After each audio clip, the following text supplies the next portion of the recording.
আসসালামু আলাইকুম রহমতুল্লাহি বারাকাতুহু। প্রিয় দর্শক, আপনারা দেখতে পাচ্ছেন একজন ভাই মাটিতে পড়ে গেছে, নিচে পড়ে গেছে পারাবাড়ি এবং কি মানুষের ঢলের কারণে। আমরা 6 নম্বর ভিডিওতে দেখাচ্ছি আপনাদেরকে উম্মত মুহাম্মদের সবাই কিভাবে লাইন ধরে দাঁড়িয়ে আছে এবং কি মানুষ আর মানুষ উম্মত মুহাম্মদের সবাই ধাপে ধাপে নিয়ে যাচ্ছে আর সবাই দূরত পড়তেছে। কারণ আমরা অনেক দূর থেকে আসছি, ইতিমধ্যে আমরা ভিডিও করতে পারিনি, তাই আপনাদেরকে দেখানোর সুযোগ দেরিতে হয়েছে।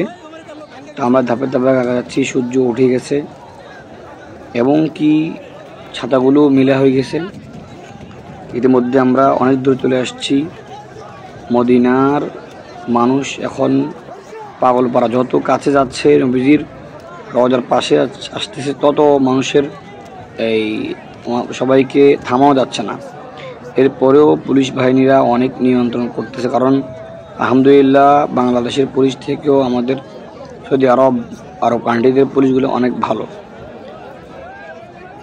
ওনারা নবীজির যেন কষ্ট না হয় সেই হিসেবে ওনারা মানুষকে বোঝানোর চেষ্টা করতেছে, ভাই আপনারা আস্তে আস্তে যান, এখানে প্রিয় নবীজি আছে, উনি সব শুনতেছে, সব দেখতেছে। আল্লাহ পাক রব্বুল আলামিন ওনাকে সব জানাচ্ছেন। রজা থেকে আল্লাহ তাআলা যা জানান উনি তা জানেন। তো আমরা আসলে রজার পাশে চলে আসছি ইতিমধ্যে।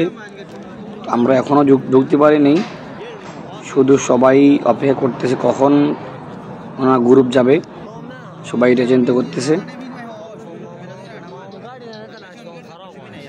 আলহামদুলিল্লাহ রজার পাশে চলে আসছি।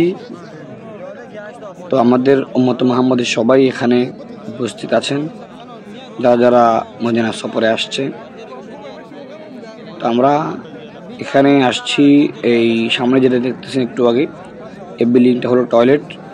মদিনার চারপাশে হলো যে টয়লেট, এবং টয়লেট নিচে প্রায় অনেক গভীরে 3 তলা ভ্রমণ করছে, অনেক গভীর 3 তলা। আপনারা যারা আসছেন মদিনার টয়লেটগুলো দেখবেন ঘুরে ঘুরে। আসলে মদিনার টয়লেটগুলো এমনভাবে তৈরি করছে যেটা অকল্পনীয়। ইনশাআল্লাহ আমরা টয়লেটগুলো আপনাদেরকে দেখানোর চেষ্টা করব। মনে হচ্ছে যে ভিতরে বিশাল বড় রাজপ্রাসাদ। মদিনার টয়লেট মনে হচ্ছে যে অনেক বড় রাজপ্রাসাদ। আপনারা ইনশাআল্লাহ দেখতে পারলে বুঝতে পারবেন। ইতিমধ্যে আমরা চলে আসছি আলহামদুলিল্লাহ রওজা পাকের কাছে চলে আসছি, আমাদের প্রথম ধাপ। আর আপনারা যে ছাতাগুলো দেখতেছেন, ছাতাগুলো দৃশ্যগুলো একদম অন্যরকম, মদিনার আবহাওয়া একদম অন্যরকম। যখন সূর্য উঠে যায় তখন অটোমেটিক এটা উঠে যায়, আর যখন সূর্য ডুবে যায় অটোমেটিক ছাতাগুলো এটা বাজ হয়ে যায়। আসলে এত সুন্দর করে মদিনার ছাতাগুলো তৈরি করছে ওনারা, বিজ্ঞানিকরা, যেটা অকল্পনীয়। তো আমরা এক ধাপ আগে গেলাম আলহামদুলিল্লাহ। প্রায় রাতের আমরা শুরু করছি ভিডিও এক ধাপে। তো আসলে মাঝখান দিয়ে একটু গ্যাপ গেছিলো সূর্য ওঠার পরে, আমরা আপনাদেরকে দেখাইলাম যে ভিডিওগুলো অর্ধেক। তো আমরা আসলে ব্যস্ত ছিলাম, এই কারণেই লাইন ধরছিলাম। পুলিশ বাহিনীরা আমাদের পাশাপাশি রাখছেন এবং কি মানুষের যে চিল্লি পারাপারি, তাই ভিডিও করতে পারিনি। তো ইনশাআল্লাহ ইতিমধ্যে আমরা চলে আসছি আলহামদুলিল্লাহ, অনেক দূরে চলে আসছি। ইতিমধ্যে সূর্য অনেক উপরে উঠে গেছে, কারণ এখানে আরব কান্ট্রির সূর্যগুলো যত উঠে তত মানে গরমের তাপ বাড়তে থাকে। এই কারণে মানুষের অনেক কষ্ট হচ্ছে, তারপরেও মানুষ এই কোনো কষ্টই মনে করতেছে না। আলহামদুলিল্লাহ নবী করিম সাল্লাল্লাহু আলাইহি সাল্লামের রওজা পাশে চলে আসছি, সেই কারণে মানুষ কোনো কষ্ট মনে করে না। আর মদিনার যে ছাতাগুলো, অলিগলিগুলো দেখতে তো মানুষ তাকিয়ে আছে। যত দেখি ততই আমাদের ভালো লাগে।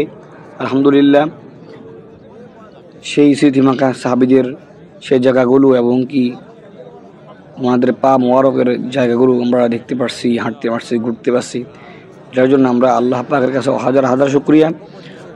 তো আপনাদের কাছে আমরা 6 নম্বর ভিডিও দিয়ে রাখলাম। ইনশাআল্লাহ আমাদের 7 নম্বর ভিডিও শুরু হবে ইনশাআল্লাহ। আপনাদের কাছে দোয়া রইল, দোয়া করবেন যেন আমরা আপনাদেরকে যেন মদিনা প্রত্যেক অলি করে দেখাতে পারি। তো ইনশাআল্লাহ সামনে ভিডিও দেখার জন্য সবাইকে অনুরোধ করছি। আসসালামু আলাইকুম রহমতুল্লাহ।